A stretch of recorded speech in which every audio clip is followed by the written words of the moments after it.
I noticed extreme differences in the article defining the deadly definitional argument and the assault weapons ban controversy by Michael William Pfau to be very different from the Serber article written in 2020 that we read last week. Specifically because the article by Pfau showed more information about the topic from different perspectives and applied a lot more to the ethos than the pathos. It went in with a very specific definitional style rather than appealing to the emotions by beginning with a story, how the other article did. It really appealed to the processing part of the brain rather than the emotional part. The first thing that I wanted to mention from this article was the difference in definitions of argumentation, which is something we talked about in class as well. And the importance of definitions was heavily focused on in this article. I loved the quote, adherence of language users. So this goes back to the idea that everyone sees things differently, and it is super important when forming an argument to use linguistic framing. This is using a certain type of language based on your audience. So this rounds back to connotation and denotation, which is mentioned later. A particular example of this in the article was the difference between an assault rifle and assault weapon. Depending on the agenda of the person writing the news report, paper, whatever it is, they will use these words interchangeably because weapon often has a more dangerous connotation than assault rifle, even though they are very similar by denotation. They have minor differences, like assault rifles are used in the military while assault weapons are not.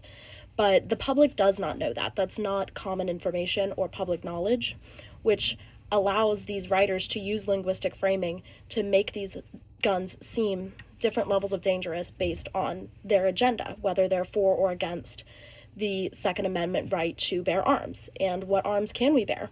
It's a complex topic.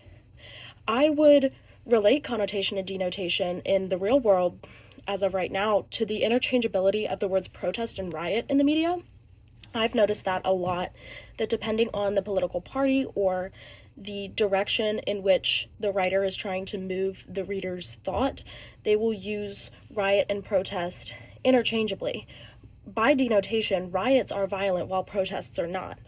But a lot of the time, the word riot will be used for protest and vice versa, depending on the agenda of the author, which I didn't really think about until I read this article. Another example of that I saw pretty recently was the interchangeability of the word assassination versus murder. Assassination is the murder of a political figure, a well-known person. So during the weeks following Charlie Kirk's death, there was a lot of difference in the media where some people called it a murder and some people called it an assassination. And by denotation, it is both. But depending on what word was used, elicited a different reaction from the people reading the articles or seeing the TikToks or whatever it is, whatever type of media was being consumed. I thought that was really interesting that this literary framing, linguistic framing, is seen in so many aspects of our daily lives and we don't even notice it. I didn't think about this until reading this article and realizing that this is something I see every single day when looking at public media. I really liked the quote as well, anything that looks like a machine gun is assumed to be a machine gun. So this made me think that are the fear of these weapons rational? It may be, they are dangerous, but the fear of all guns is different than the fear of simply assault rifles or assault weapons, because not all guns have the capability and the automation to perform these mass casualty shootings. So I think that made me realize the importance of education on the different types of weapons.